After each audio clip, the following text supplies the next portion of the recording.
Hello guys, welcome to learning microcontrollers. In this video, I'm going to give you a basic introduction to PIC12F675 microcontroller. People usually ask that I use 16F877A. That is a huge microcontroller, but for some small applications you can use this microcontroller. It is cheap and it takes less space, etc. So let me introduce you to this as well. So guys, this is our PIC12F675 microcontroller having 8 pins. It's a DIP version. It's also available in the SMD version as well. It's a very compact size, small and very powerful microcontroller. You can use in small projects. I will also in my future videos will make projects using this. So you may know how you can transfer a code of micro C from one microcontroller to another. Like you can run a PIC16F877 microcontroller on this as well if it supports the ports and pins. So guys, let me introduce you to this. So as you know, this pin number 1, where there is a dot, this is the pin number 1. That is the VDD pin. Maximum is 5.5 volt and minimum is the 2 volt. Then guys, pin number 8, opposite to the dot is the 8 pin number 8, and that is the ground. So next thing is the ADC pin. That is the main feature of this microcontroller, that it has 4 powerful ADC channels. These are equivalent to PIC16F877A. This is a 10-bit ADC.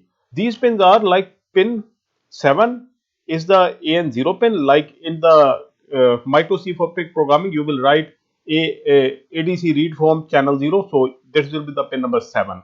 Then AN1, AN2 and AN3. So total of 4 ADC pins we have here, and they are 10-bit ADC, and PIC16F877 also has 10-bit ADC. So this is a very powerful ADC, and this is the main feature of this microcontroller. Then guys, we have an advantage over PIC16F877 in this 8 pin microcontroller is that it has an internal oscillator. Like if your project is very small and you want to save the space on the PCB or on the Vero board, then you can simply use this, because it will not require any external crystal to be installed, external 222 picofarad capacitors. You don't need them. This directly supports internal and very powerful 4 megahertz internal oscillator. Then guys, it also supports an external oscillator up to 20 megahertz. It's equivalent to the PIC16 series.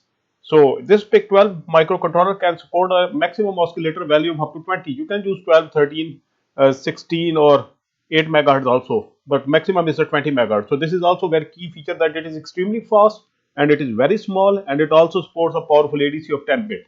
And then guys, pin number 2 and 3 are the pins where you will install your external oscillator like this. And if you don't use the external oscillator, then you can use them simply like GPIO pin, or this one is also the ADC pin.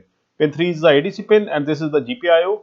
And then guys, we also have 2 powerful timers. Timer 0 is 8-bit and timer 1 is 16-bit. And timer 1 is the enhanced timer. So they are very good, and various projects they will be of great use. Then guys, finally we have total 6 GPIO pins. Other than power and ground pin, VDD and ground, you can turn any other pin into either an input pin or an output pin using the programming. So guys, as you can see, this small microcontroller is extremely fast. It has ADC pins, and another great feature is its timers. It has 2 powerful timers, and the great thing is it can support a crystal up to 20 megahertz. And another thing is that it supports an internal oscillator as well for compact projects. So guys, this is it. This is an introduction to this microcontroller. I will be also using this in the future videos. I will tell you how to make product type. Like for the PIC16, I told you how to use the programming. We will use the same programming from the PIC16 into this microcontroller to make compact products. So guys, thank you very much for your time. Have a nice day.